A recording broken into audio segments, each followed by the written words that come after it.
no scrimmages then? We do, now? yeah. So, I mean, I know they're closed door and everything, but good, bad, ugly, your thoughts on what you saw? All of the above. Good from where we are. I mean, for where we were at and some of the injuries we've battled and things like that. So, good outcomes, played well at times, learning a lot. Didn't play particularly well in certain situations, but just to get to do it against somebody else, to expose you and run new things, and you just, when you play against each other, we're running our stuff against each other that know what we're running. Felt pretty good about it, just from a standpoint of where we are, not feel good like we arrived or this is what we want to be, anything like that. But for, end of October, early November now, like, okay, I think we're in a solid place that we can build on. At the football game a couple weeks ago, I think JJ was in a boot. Is there injury update on that? She's coming back from that injury. We think she'll be available next Tuesday, so I think we're working back. But yeah, it was an ankle she got in a practice a little while ago, so she's missed a little bit of time, but I think the expectation is she'll be back here pretty soon. So she didn't play the scrimmage? She did not. How did that affect you? Obviously, I imagine pretty strongly on both ends of the court, but did it allow for opportunities for other girls to step up? Right, yeah. The next woman up approach, that every coach would talk about, it just gives somebody else an opportunity. It has been, in a way, good that we get to see some other kids really have to step up, and some of the points and steals and the things that JJ's so good at, we've had to distribute amongst some of the others, and I think the response from the ones that got the opportunity was really good from my standpoint. So it was nice to see some of them get the opportunity that they got, and then their response to that opportunity was really, really good. So I was proud of those kids. Now we still need her back, and I don't want to act like we don't need her, but the response from the other ones was really good. Coach, I'm kind of interested, and what's your approach with Lauren? Is she a wing off the ball? She's obviously had a very good career at the different stops that she's been at. Just how do you see her? Yeah, no, she's a wing. She's a 2-3. We slide her as a ball handling kid here and there. I don't know that she's a true point guard, but she can handle it enough to initiate some offense and do some things like that. But yeah, no, she's a wing that can shoot the three, put it on the floor. She's pretty good at the mid-range as well, which is a little bit of the lost art, and we don't want her to fall in love with that, but she certainly has that in her arsenal, and then an ability to get to the rim. She can do that as well, and she's a phenomenal defender. Yeah. She is active on the defensive end, so she's pretty complete right now, and I think it's starting to slow. Right, I think it's starting to slow down just a little bit for her, which is a good thing. And when you first, if you can kind of maybe take us through the story, when you first come in and you see her name in was she like a high priority, or like one of the first people you talked to, or just, if you could kind of just. Yeah, she was. And we had quite a few connections to Lauren and her family. So I didn't really recruit her a ton out of high school, but Zion Nugent, who was here, was AAU teammates with Lauren back in the day. But Coach Grayson, who's on my staff, coached her at Oklahoma State. Okay. And then she transferred to Arizona, right, where Aaron Grant and Kayla Scott were. So we had two coaches that had coached her, a director of operations that had been around her, and a teammate that was her AAU teammate at one point. So yeah, we had some connections. Well, we had some connections there. But yeah, she was one of the first ones that we did recruit, that we did get, just because of that. We had that knowledge with her family. Not me as much, but certainly my staff did. And has she been everything that you've kind of hoped for, I guess, so far? Yeah, she's been really good. She's a fantastic kid, comes from a great family. Quiet, but not like in a bad quiet. But I think her and Jordan have been working pretty well together when they're on the same team, and you hear some of their communication, which has been really good. And yeah, I think she's going to have her best year. She needs to. She's got to have her best year of her career this year. From she may not. I don't know if she'll get to 15.5 points, which I think is what she averaged at Oklahoma State. But her efficiency is going to go up, and she'll still score the ball really well, and she's going to have big nights. And she got a chance to be an All Big 12 defender. She's that good on that end. And this is her last. This is it. Yes, this is the super senior. How'd you shoot it in the close scrimmage? You okay with that? Mm-hmm. Yep. Much improved. Did you? I know you talked about you wanted to kind of manage the scrimmage and do things and get specific looks and so forth. What were you trying to accomplish in that? Yeah, more of just really it's that forming our identity, kind of knowing what we're going to be, how we want to play, at what speed we want to play.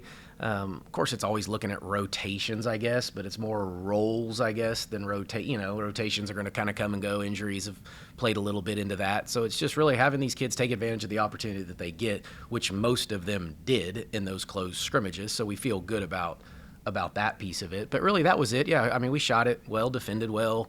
Didn't shoot it well at times, didn't defend well, but through it all, I thought we were actually pretty consistent. And the speed and the tempo, is it going to be fast, turbo? What are you looking at? It won't be turbo. No, I don't think we have the depth yet to get it into turbo mode.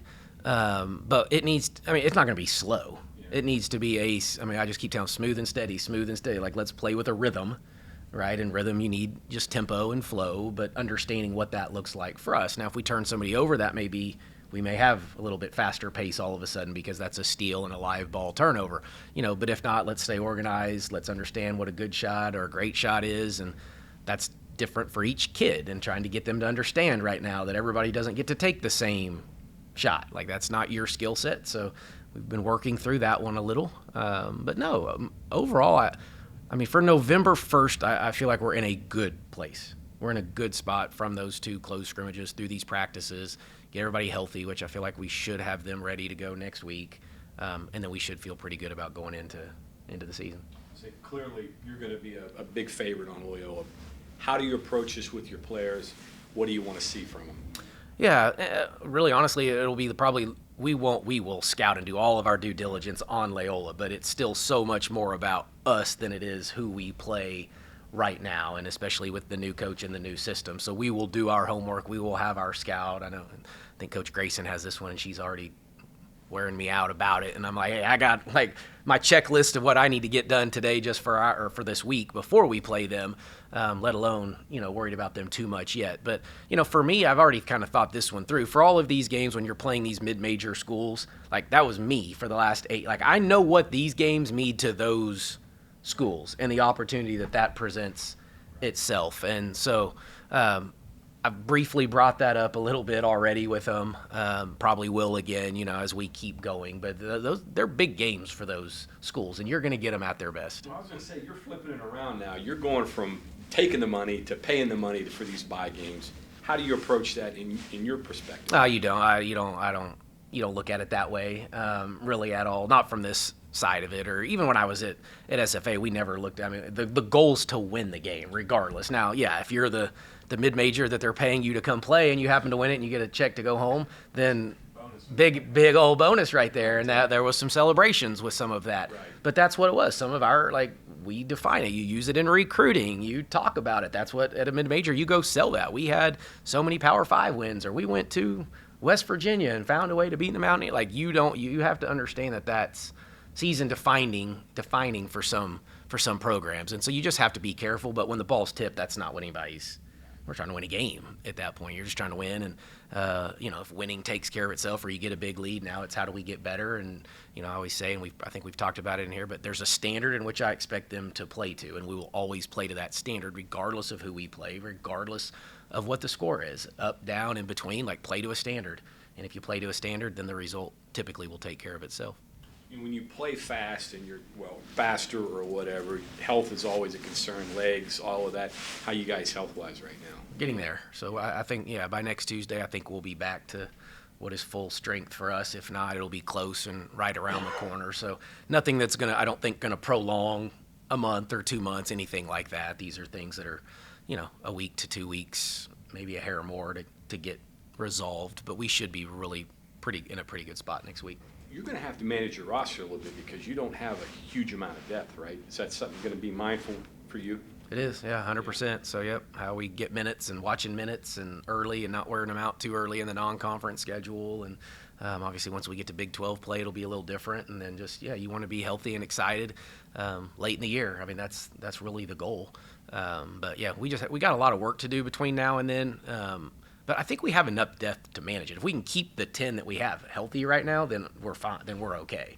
It's if we end up with 8 of them for an extended period of time or something like that, or the wrong person at the wrong position that requires somebody else to extend themselves, then that would be where we might have a little concern.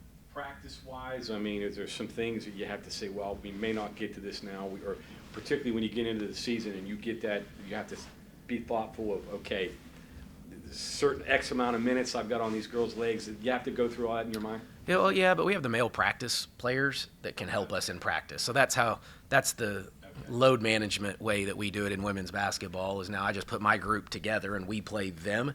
So now they're only getting every rep, or like right now we go with 3. Most days we'll have 3 different teams. And so I'll line them out, ahead of time. Like, all right, today here's team 1, here's team 2, here's team 3. So some kid may only get every 3rd rep. Some of them are in multiple teams. And then that's just how we get them into their multiple positions also. How are your guys this year? Sometimes it's kind of a mixed bag and you have to worry about, okay, you may have an aggressive guy, keep them off their legs, that kind of thing. How have your guys been? No, they've been pretty good. As the year has gone on, the semester, I guess, they've gotten better and better. But that's because they start to understand what the expectation is, and they, get here. And, they're different most days, like kind of the Monday, Wednesday, Friday group's a little different than the Tuesday, Thursday. The NCAA just allowed us, it's been a mess, but managers couldn't be practice players this year. In years past around COVID, you could have dual. And so we have pretty good managers that can play too, and this just passed 2 weeks ago. And so they were just being managers and not able to be practice players. Well, now we can use the managers to be both, and so that's probably helped a little bit too because they're just around the program in basketball and they're breaking down film, so they have a pretty good understanding of what it is. Coach, you've been a couple other times during your career, you've been the new guy at the new school. So opening night in that situation, what's that like? Any special meaning there for the there'll be some. I'll probably look around and be a little appreciative and a little thankful for the opportunity and what's going to lie ahead. And I went to the men's exhibition just kind of to feel that out too. That was the first time I was going to get to just see it and what does it look like and how does this work, and and we've practiced in there enough now, but not a ton in the Coliseum, and so I just think every time we get in there and I find something new to look at and see, and but yeah, I think you're thankful. You've worked hard for this opportunity, I think, in my career, and for our family, so I'll probably look back at the family and see them in the crowd and just be proud to be the coach here, I think, more than anything else. I gotta ask you, how many attempts did you take on that half-court shot? You only get one. So I go last, so we go through that on game day, and everybody gets their one crack at the half-court shot. Nobody had made it, so the pressure was on, and fortunately, that was bottom too. I don't think I even hit the rim on that one, did I? Take, huh? Yeah, it was one take. How about that? So we'll keep track. I do typically win that every year too, by the way. So I got to keep keep going. I can't let them beat me. They had asked me to. We had an event the day before, so I'd played ping pong. We have a ping pong table at our house. We had the team over earlier in the year, several times. But there's this one time like everybody wanted to play ping pong, and I was on and I rolled through the whole group, run through everybody. So they couldn't get me there. Then we had a team retreat and we played pickleball at the team retreat. So Coach Misa and I got paired up. Ran through the pickleball. So right now they're trying to figure, and then I made that, and they were so mad that I made that half-court shot because they hadn't been able to beat me yet in ping pong, pickleball. Got him on the half-court shot. So to try to beat you in something. They're going to keep working at it, yeah. But see, I keep playing the things, too, that I'm kind of decent at, let's play ping pong. I've played pickleball a little bit. Y'all probably hadn't. So, old wise guy. The old wise guy here a little bit. Yeah, they'll have to figure it out. Figure out what your weaknesses are. Mm-hmm. break out some dodgeball or something? Something. Yeah, I'm not too bad at that either. But, yeah, I don't move like I once did. Has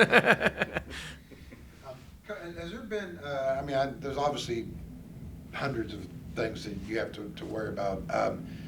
As far as for the games coming up, have you guys had any push or like with the student organization, student body to get the students into the women's games and the interest there? Yeah, a little bit. It'll start to pick up now. I'm going over there, I think, game day next Tuesday to hand out stuff, and we're speaking to the band and the cheer and those, the people that help make the environment what it can be. So yeah, I think as the season in November's turned, I think that's going to start to pick up a little bit. Not quite as much yet, but we've been at football games and we've signing autographs and doing different stuff the other night at the Halloween, track or treat thing that we had. So yeah, I think it's there. I think there's excitement.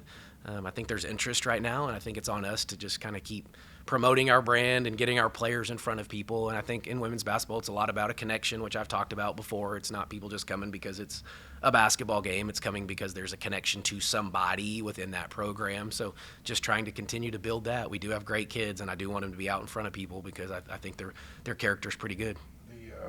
I think it's with the Mountaineer Maniacs organization. Have you had a chance to talk with? I'm not sure who the president is or leader is, but yeah, well, I think Katie's the one. Katie Scott, I believe, is the one that's kind of in charge of okay. promoting for us. So actually, I think they're coming to practice later this week too. But I've met with them when I first got here, seen her since. But yeah, we'll get a little more in depth here too about how we can help them, and they can certainly help us. Yeah, absolutely. Well, to Justin's point, I mean, this isn't just about being a coach. I mean, you can't just hide down here and just do strategy and coach your team.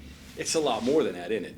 Yeah, oh yeah, no, that's what you sign up for. I mean, it's okay, and you know, with everything going on in college, the amount of basketball we're doing now as coaches seems to be getting less and less. You know, and so much more of your time is spent in other areas. You know, but I mean, and that's okay. Like whether it's going to speak to the Rotary or I'm going to speak to the veterans in Clarksburg on Friday. You know, those are all just things that.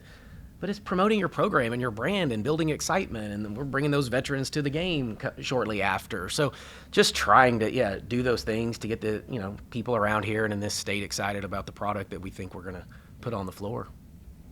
And you guys are doing the school day thing? We have an education day, school day coming up in December. You're gonna love that. I know, I'm going to have to get my earplugs. Years ago, when I was at SFA, we went to play Oklahoma. I don't think I've told this story yet. Maybe I have. But so we're in Norman playing there, and Sherry Cole was the coach at Oklahoma at the time. And, you go do the coaches shake hands, and I walk out, and she has these huge earplugs in her ears. And I was going, holy cow. And it was the loudest, most annoying 2 hours of my life. And half the kids don't even know what they're yelling at. It's something that you just put on the video board, and that's all it means. And then the camera, if kids get on the camera, they do something funny, it's just screaming to scream, but that does create energy. So it is fun. Well, I was going to say, they're kids, they can scream a lot. They can go for a while. They got some energy too, right? They don't die out like some of us. So no, those are really fun games for us though. They are really, really fun. And I would imagine our kids here will know most, they can get some, let's go, Mountaineer. They would know some of the basic stuff, even if it's not necessarily basketball related. But I've been in some environments, we would be the visiting team and score, and they're clapping, for us. You're like, no, don't. They're the visitors. We don't want to cheer for them. So there may have to be some education for the education day or something. I don't know. But getting those kids on campus now, they may not be a women's basketball player in 10 years, but they may come to school here. Yeah. So there's value bringing them here. No, value. It's just like summer camp, same thing, and clinics and things that we do. I don't know how many of them will ever really be Mountaineers. I mean, that'd be great, but, most of the time, no. But, yeah, you're getting them on your campus. Summer camps for us, sometimes they stay in the dorms and they eat in the cafeterias and they do all of that stuff. And so, yeah, you're just planting the seed that, hey, what if I did come to school here one day? So, yeah, and they get out of school and it's like a big old recess and all of that good stuff. But, yeah, lots of value to it. And some may come back, and if they come back, you got to bring mom or dad, got to bring them. Right. So then you get those, to come back. So, yeah, lots of reasons. When you get out there on Tuesday, I mean, obviously, first game of the year, it's November still, far away from March. But, at what percentage do you think, would that be about 90% of what you want to see in March?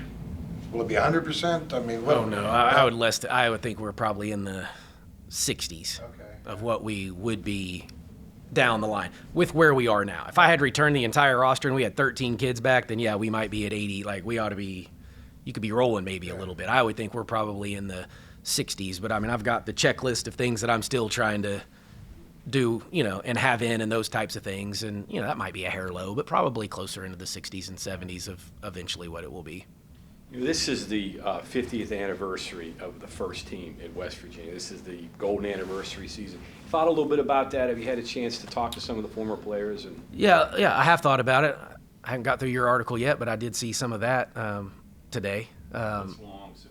No, that's okay when I have time. But no, that's neat. I think it's, I think my goal is just to bridge all the different generations of Mountaineers, and maybe 50 years would do that. I think we've had alumni events in the past, but you just probably get bits and pieces of, oh, my group's coming back for this year, or it's 20 for us, years. So I just want to bridge all of it. I don't care who you played for, what era you played in, like you're all Mountaineer, like we're all in this thing together. So I think as the year goes, I know we have several things planned throughout the season, and then it'll culminate, on the back end with a big celebration. But yeah, really just trying to bridge it. We've sent some emails out and to the alumni just to try to get some engagement.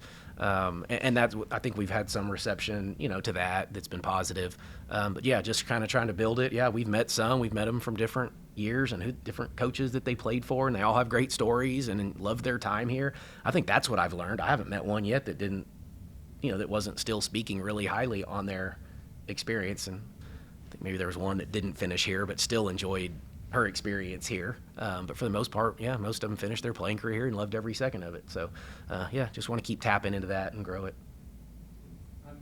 I apologize if I'm late on this, but do we have an update on the Mosbury and Holzer waivers? Do not. So we're still, Mosbury got denied on the first one, so we're in the appeal process with Mosbury, and we're still waiting on the initial Holzer. Yep. Hopefully that doesn't string out a long time, right? You want to get a resolution? We would like to get a resolution. I think it's probably coming sooner rather than later, but they don't. That timeline doesn't always match up with our timeline, because we play next Tuesday. Eyes, right, it is.